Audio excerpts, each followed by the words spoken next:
Hi guys, welcome to part 2 of Game Week 19 here at All Balls. Also, just to inform you guys that we're shooting this on the 15th of Jan. So in case there are any changes in the fixtures, we do apologize for the same, but we will have it updated on our Instagram page.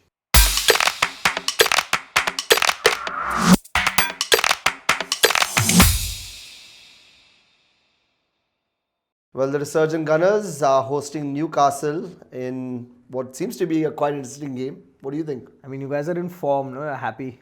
I'm very happy. I'm relieved. I'm happy that we're finally winning. We're moving forward. So yeah. Good changes in the squad, with Yeah. the players who are not being used going out, probably Getting rid of hopefully. the dead wood, basically, Yes. yeah. And the young talent coming in, Yeah. clicking again. Whereas Newcastle, with no disrespect to Sheffield, but they've hit They've hit a wall. quite They've a hit a good wall. low because they've given Sheffield their first 3 points. Yeah. They've lost to a team that nobody has lost to this Yeah. season. So plus they're not in the goals like they used to be. Yeah. Callum Wilson especially won in their last 3. So I mean, you know there's a problem when you have no other options, but you have to throw Andy Carroll in. Yeah, but to try I've and get said goals this- as well. I've Even said though he was this- the last guy who scored, but yeah. during the course of the episodes in the past, I've said this that Newcastle have their best players at either end of the field. Yeah. There's Callum Wilson and then there's Dalo. Yeah. There's nothing in the middle to talk about. Yeah. With Lascelles missing for so long, with They also miss that kind of pace, like with someone like Almiron. yeah, I mean as well, French Toast like, is yeah. also missing, no? Who's French Toast? Avant Saint-Maximin. Oh yeah. Well, that guy brings a lot of dynamism into the team, and of course they're going to miss him. So, So these two guys have been missing. Lascelles more because he's also a leader. He's their Thiago Silva at the back, if you Yeah. have to put it that way. So doesn't look too good for Newcastle. Yeah. Whereas Arsenal, fresh ideas, fresh players, getting that little bit of mojo back. Yeah, So they got that oomph back, like, at yeah, I least a just little feel bit, like- a clean sheet would be Arsenal's priority. of as course, now. yeah. And I Because- think right now with the combination of Holding and Murray, I mean, they're keeping a player like of Gabriel's quality at bay. which shows bench strength. Yeah, which shows bench strength. So I think Gabriel's also probably going to see like, okay, he needs to work harder to get a starting place. So Which will always make players better. of Competition for course. place Oh will yeah, always. of course. It's a good headache for the manager to have. Oh yeah, for sure. For once, Arteta doesn't have a headache, which is bad. Yeah. So yeah. So yeah, what do you think? I Predictions? think 2-0 to Arsenal. Yeah. 2-0 should be just about right. I think 2-3-0, but yeah, I want Smith Rowe to be Yeah. amongst the goals. He'll probably be pretty influential if he starts. Yeah, I really I think he's expect him to good be at that influential. age. He's very very Oh yeah, good. mature beyond his years. So West Ham versus West Brom at the London Stadium. Yeah. Again, we've spoken in the last episode about both these teams. Yeah. They both have 2 games this week. I just feel West Ham have the easier of the 2 games, as Yeah, to say. I would also agree with that, Because yeah. West Brom, while they're playing a Wolves in the last game, who's not Yeah. been in form, Yeah. but West Ham they're playing Burnley and now they're playing West Brom. Yeah. So easier fixtures on paper. Yeah. And with the form West Ham's in, with the kind of football they're playing, I think it'll be a relatively run-of-the-mill win for them. It should look easy for a team like West Ham. I mean, as we were also discussing in the previous part, like David Moyes is finally getting that harmony and that unity in that team. I think it'll also boil down because they're playing such close games to each other. It'll also boil down to rotation and squad selection as well. I'm sure Moyes will want to just slowly bring in Antonio into the He fray. did that. He got him in for 14 Yeah. minutes in the first game, 31 minutes in the next game. True. So you, I'm but get- you don't want to give him a full 90 Of course, straight yeah. away. But so again, like a team like West Brom who just lets in the goals at the back Yeah. without being very disrespectful to them, but it is yeah. what it is. Yeah, of course. I mean, West Ham should have it easy, whereas West Brom, I don't think so. I think the only spark in this game is Snodgrass, if he plays, He's got a comes on point to against his prove. former club. Yeah, he's got a point to But prove against his former club. Again, so. one man doing it together, it's like Zaha for Palace, you Yeah. can't really turn it around. I know you're going to throw in a Netflix joke here, but I'll just still say it though. Stranger things have happened. So I would still say that it's still up in the air. I've for seen these 3 two teams. seasons. Yeah, I know. 4th season's coming out now. But it's up in the air. I would still say it's going to be a pretty tight fixture because I still believe that it's going to come down to rotation and squad selection.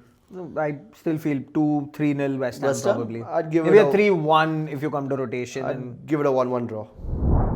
The King Power Stadium at Leicester is going to welcome Chelsea, who have a pretty decent record against them at that ground. 1 win and 3 draws in their last 4. Well, it's unbeaten for Chelsea, so Chelsea's probably going to look and try and build up on that record. It's also probably going to come down to the rotation, like you mentioned. And I just feel while Leicester, yes, great squad depth. We've spoken about Soyuncu, we've spoken about the other players they have on the bench in terms of Amate, and they have Ricardo Pereira coming close.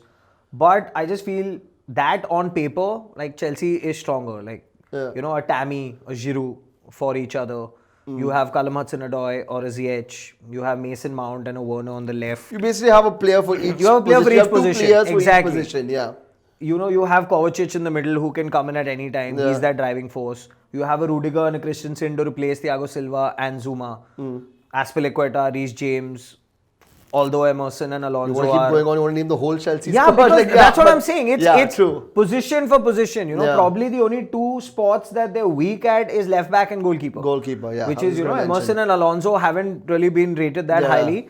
And in comparison to Chilwell. And Kepa is Kepa. Yeah. So, but then again, your keeper will not get rotated. Yeah. You can still play an Aspilicueta at left back if a Chilwell is not in the mix. So I just feel due to this depth and the power to rotate quality for quality is what probably will get Chelsea over the line versus Leicester. I think so too. But Leicester, they're unpredictable versus these big teams. And they've always turned out to be a bogey team when it comes to big teams. So like they either put a span in the works by actually drawing the game, or they beat them. They give their best against these top 4 teams. So I still think, thanks to the record, thanks to the record against Leicester, I still think Chelsea have the upper hand. Although 1 win and 3 draws is not exactly something great. But I'm sure Leicester will also want to write that off as well. So it'll be a tight fixture. I think it might be also a goal fest, depending on how you want to see it. Probably. But what would you say? I'd give it a 2-2 draw. I know, I don't think it's a draw. I just think it's a Chelsea win simply for the fact that if you take a Timo Werner off, you have a Tammy Abraham. But here you have an Iheanacho coming on for Vardy. So that's just a mismatch. Yeah, so for that, probably a 1-0 or a 2-1 to Chelsea. Fair enough. Ole Gunnar Solskjaer takes his team up to Craven Cottage to meet Scott Parker's Fulham. Pretty standard, I guess. Yeah, we're away at Fulham. I don't see problems. Yeah. But then again, these teams have come back to haunt us in the past. And again, that Fulham's a team that tends to rise to the occasion when it comes to and they're playing good football. They're coming to form at the right time. United was, we predicted United would get an easy win away at West Brom, which did not happen. Yeah. They had to struggle for that victory. True. Again, last minute winner versus Wolves, late goal versus Burnley. So it's these teams away that United struggles against. Yeah. And I just feel when we're away from home and we score the first goal, we don't know what to do after that. Yeah.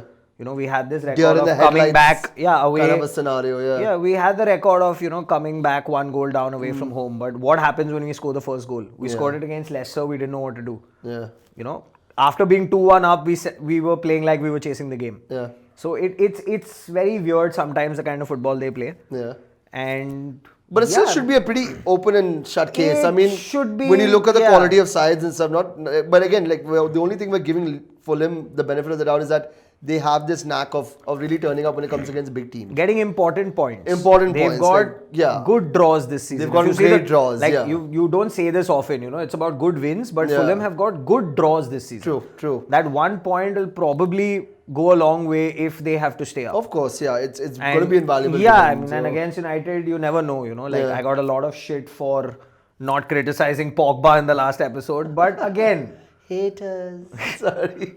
We can't do the other one. But in all honesty, I think this could be also one of those games where we need to see probably Anthony Martial pick up the mantle, because I think that guy is also due a couple of goals. And Greenwood probably also. Yeah, as well. Because, I like Greenwood. On a neutral perspective, I really rotation, like so probably bench Cavani, play Greenwood, get him some goals. But, should be a 2-0 or a 3-0.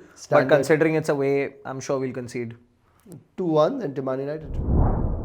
City Villa at the Etihad. Now, considering this game, might get called off or postponed rather, because the Everton Villa also because of the COVID outbreak. Yeah. But then again, City, great record versus Villa. Oh, yeah. But then that was a different Aston Villa. Of course. This is a completely different Aston Villa this season. And a completely different Man City this season for that matter. It's quite an even contest. Yeah. Considering form throughout the season, not only recent, because City not used to scoring too many goals this season, and Villa are good at coming back. Yeah. They Well, get that goal I versus like how Chelsea versus they you do, know, Arsenal. and they're not a team where you have to sit back. And I mean, they're going to give the City defense quite a few Yeah, problems absolutely. as well. I think Rodri is going to have the most problem with McGinn. No, yeah. Because That guy Rodri just is not used to wiggles running through around. everything, yeah. Exactly.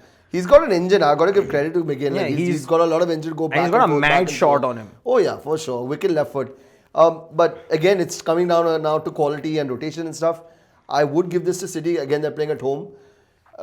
It can be a 1-0, it can be a 3-0. It again depends on the squad that Pep puts on the pitch. However, I can't deny the fact that Aston Villa do have a decent side that can They harm can City. get something out of it. Yeah, they can get something out of it. I mean, if they start just running right at them, when you have someone like Grealish and McGinn and even El Ghazi as well, it's going to be a tough task. It's going to be something that's going to test people like Stones and Diaz if they start to see whether they do have the steals and nuts. I was going to say to keep climbing. And credit to City, for actually just inching away. While everyone's talking about Liverpool and United, they're just doing their own thing. They're in the background. They're quietly coming up. Yeah, just quietly coming up. So it does look like a very comfortable win. I think it's going to City. come down to how well they can restrict Villa. Oh, Because, yeah, in for the sure. front, Sterling, Mahrez, hot and cold, Yeah. Aguero isolated again. It'll come down to Jesus who came dictates on. play. Exactly. Who dictates play. If City has more of the ball, Villa has a tendency of getting frustrated. Which is why I said McGinn and Rodri, because most of City's play starts with Rodri. Yeah. So if Rodri is cut out by McGinn, Gundogan, yes, does Or play it the ball happens around. the other way around. If Rodri can shut down McGinn as well, then Looking at how they've been playing, I don't think that's going to happen. I think Yeah. McGinn is more equipped to deal with Rodri than the other way around. Okay. So I just feel this is more in hope as well, so that we probably win the Fulham game and create some points yeah, we'll see. between City and United. But I think it's going to be a draw. You think it's going to be a draw? Probably a Ooh. 1-1. I'd give City 2-0. Yeah. Jurgen Klopp's men will now be hosting Burnley, which seems to be quite a spicy fixture as well. Like even though Liverpool has a really good record against Burnley, But are they equipped to deal with the aerial threat without Joe Gomez and Van Dijk? it will be difficult. But I guess now this is the only way I think a guy like Klopp is going to have to now start, depending on who's fit, to start testing the youngsters and just throw them into the deep end and figure it out. I don't see the logic behind playing Henderson at the And back. I'm sure Klopp learned the hard way from the last Yeah. time he did. So I'm sure he's going to have to now learn to experiment and see whether it works. Because that's the only threat they have. Yeah, that's the only threat they have. And when you come to think of it, like right now, this is the season where young emerging talent is kind of like the flavor.